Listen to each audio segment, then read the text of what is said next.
Bonsoir à tous. Dans cette vidéo numéro 4, nous continuons d'explorer un peu la question où va la France, ou plutôt comprendre un peu la situation de décadence spirituelle de la France.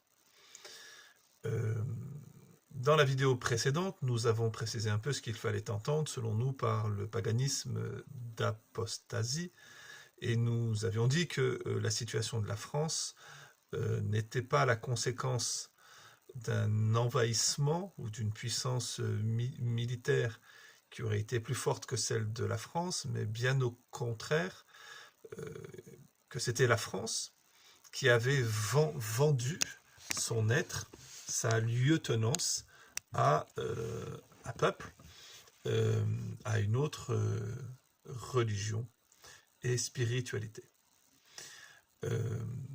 Maintenant, il faut essayer de comprendre les quelques étapes qui nous ont conduits à cette situation-là.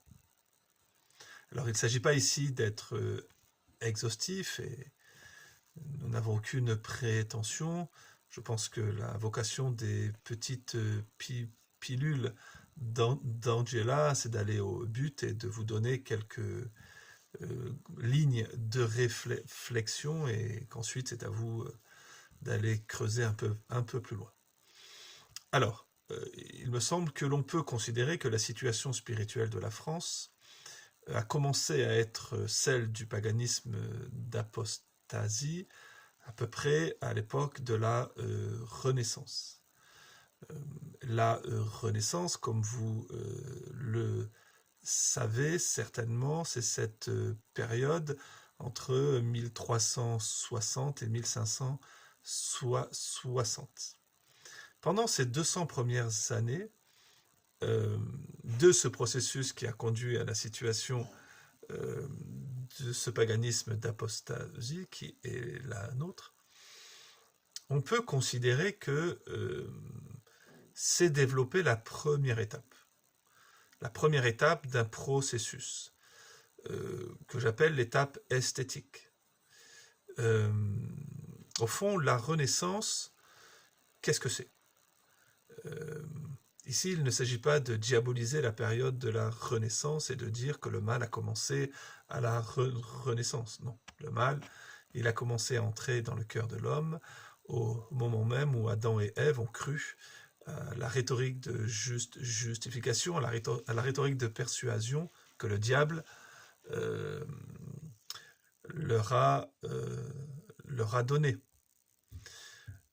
Pour autant, à partir de la Renaissance, une étape particulière de l'Europe s'ouvre, on appelle cela les temps modernes, et la première étape esthétique est très importante.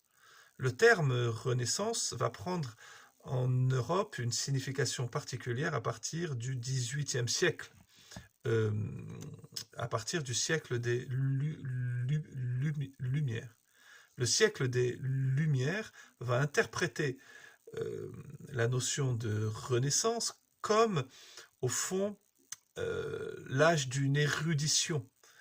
Au fond, un temps qui accumule des matériaux pour le siècle philosophique, c'est-à-dire le siècle des Lumières, le XVIIIe siècle. Cela, vous pouvez le lire dans le discours préliminaire de l'encyclopédie d'Alembert, qui présente la Renaissance ainsi, qui nous dit que de 1360 à 1560, l'on a accumulé un matériel spirituel, intellectuel, qui a permis la grande révolution, celle du XVIIIe siècle.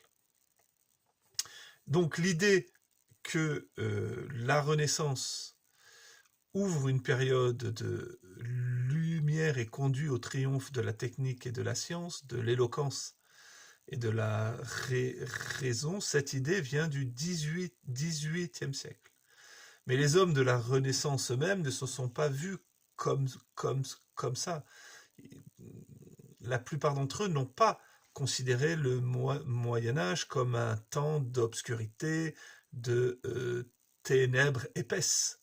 ils ne se sont pas vus, eux, comme le début d'une aube nouvelle pour l'humanité.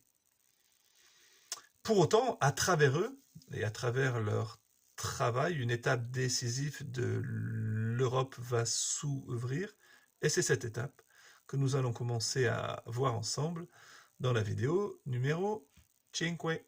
À bientôt.